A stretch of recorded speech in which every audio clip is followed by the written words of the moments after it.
Bonjour, dans cette petite vidéo, nous allons nous consacrer au Texture Paint, revoir, faire des rappels des supports de cours 1, 4 et 5 concernant réalisation de stickers et comment on refait un brush. Alors faire un brush, comme dans Photoshop, ça va nécessiter une image en alpha. Pour créer un brush, c'est assez simple. Pour créer un brush, il faut une image noir et blanc, mais il faut que le noir soit le transparent, la zone qui ne sera pas vue. Pour ce faire, il faut créer déjà plusieurs choses. Il faut aller dans le menu Texture Properties et créer une nouvelle texture. Ici, on peut aller soit chercher une image, soit en créer une nouvelle. Moi, je vais aller en chercher une, je vais aller chercher un PSD, je vais aller chercher ceci. Ouais, non, je vais prendre ceci. Du coup, mon noir est transparent, mon blanc est visible. Au besoin, il faudra penser à activer l'alpha. Et dedans, le calculate, pour qu'il prenne bien en compte que nous avons du noir et du blanc et que le noir ne doit pas apparaître. Là, du coup, quand je vais me mettre à peindre sur ma texture, je vais me créer une texture, image, texture. Ça, c'est ma texture. Je lui fais new, je lui mets une dimension 4K, je vais l'appeler base, et comme c'est ma base color, je vais pas mettre d'alpha, par contre, je vais lui mettre une couleur, je vais lui mettre un rouge un peu violacé. Hop là. Et là, si je veux peindre d'une autre couleur sur mon objet, hop là, je vais pouvoir je vais créer un brush pour peindre. Et on n'oublie pas, ce brush là, c'est bien un pinceau, un brush. Là maintenant, on va voir comment faire un sticker. Donc du coup, pour faire un sticker, c'est plus ou moins le même principe. Plus ou moins la même chose. La seule différence va se situer ici, où on va faire quelques petites modifications. Donc pour créer un sticker, toujours, on va devoir créer une nouvelle texture. Et aussi, attendez, on va créer un nouveau slot material. Hop là, image texture. Je vais l'appeler sticker, lui. Sticker. Lui, il a de l'alpha. La couleur, elle va rester noire. 0.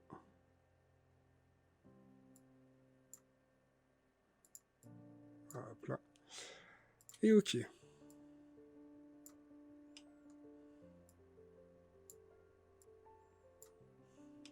Hop là. Je vais mettre un mix entre les deux. Sauf que c'est un mix color que j'ai besoin. Donc 1, 2 et alpha. Et ici, hop là. Sauf que je ne veux pas mixer ce que j'ai fait. Je veux l'ajouter. Add, le voilà.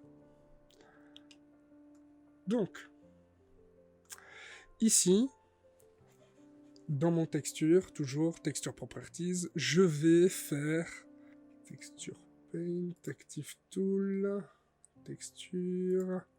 Voilà, texture. Déjà, on va aller ici et on va faire un nouveau ici. Comme ça, ça nous évite de créer un nouveau ici. Mais en soi, on pourrait le faire d'ici. Mais on va faire ici. Vous avez compris?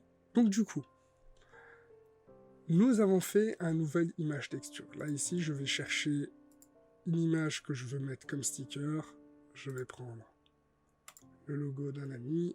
Et nous allons du coup modifier quelques petites choses. Comme déjà, ici, la source, là, c'est une image. Mais j'aurais très bien pu mettre autre chose. Par contre, là, l'alpha, besoin de la calculer. Oui.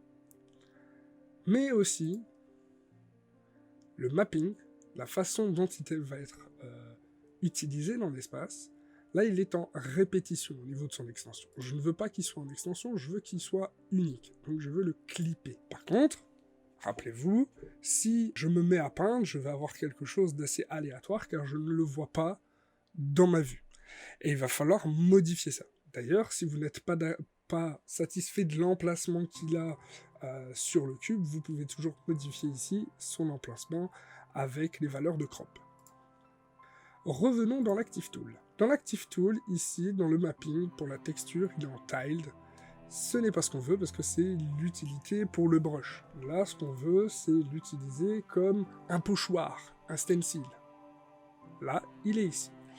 Rappelez-vous aussi, on fait clic droit, on peut le déplacer, on fait Shift, clic, on peut le scale, et on fait CTRL, clic droit, on peut le faire rotationner. On n'oublie pas, c'est un stencil, c'est un pochoir qui est dépendant de la vue, donc pour que ça fonctionne, il faut qu'il soit sur la vue correctement, et placer notre objet de façon à ce que nous soyons satisfaits. Une fois que vous êtes satisfait, là vous allez commencer à pouvoir peindre dessus.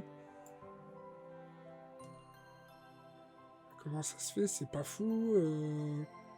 Eh ben, pour ce faire, là déjà, vous pouvez scroller hop, là, dans la barre du dessus, avec le fall-off, changer la façon dont vous allez peindre en constant pour avoir quelque chose de plus direct. Et là, ici,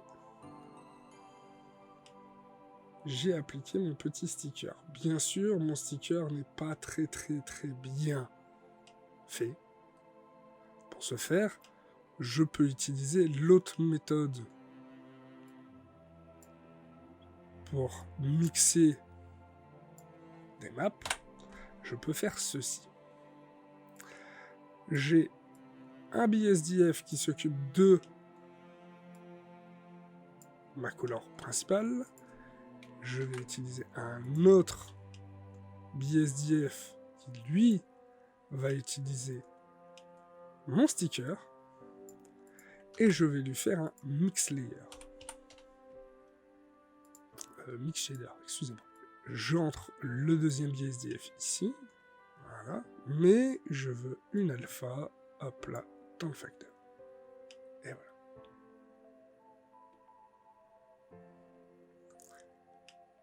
C'est le même principe pour l'un ou pour l'autre. La seule différence, c'est qu'on va modifier le mapping de la texture pour l'un et pas pour l'autre. Bien sûr, on va pouvoir aussi modifier certaines choses, comme là, ici, par exemple, je lui ai donné une couleur. Il faut toujours, par exemple, l'avoir en blanc pour le sticker. Et c'est obligé. Comme ça, regardez, si je le refais en blanc, hop là, je l'ai beaucoup plus en couleur. Après, je suis sur une couleur rouge. Ici, j'ai quelque chose d'aléatoire. Et on n'oublie pas, je suis en Eevee et je n'ai pas tout d'activé. Hop là.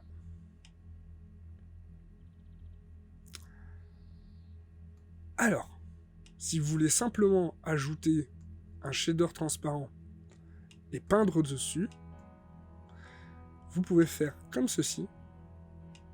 Vous faites Shift A, Image Texture.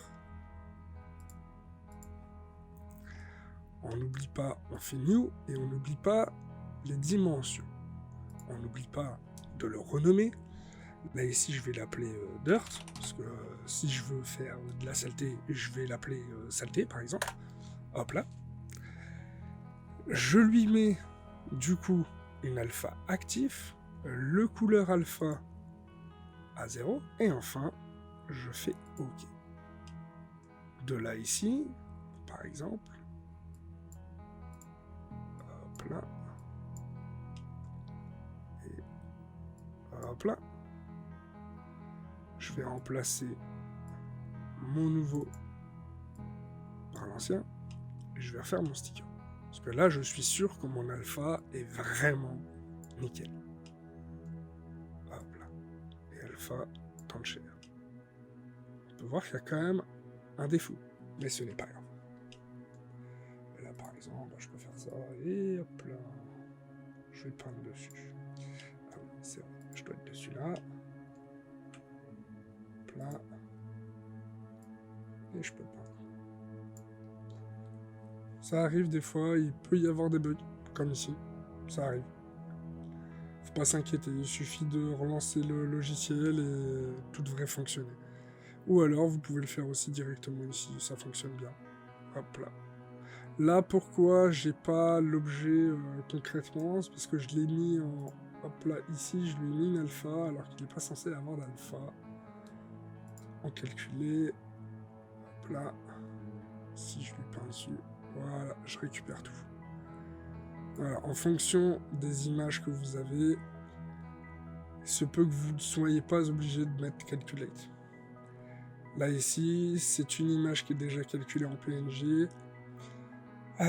J'avais déjà fait en sorte que toutes les ondes soient considérées comme de l'alpha, donc du coup, tout ce qui était en ombre n'est pas calculé si je le mets en calcul.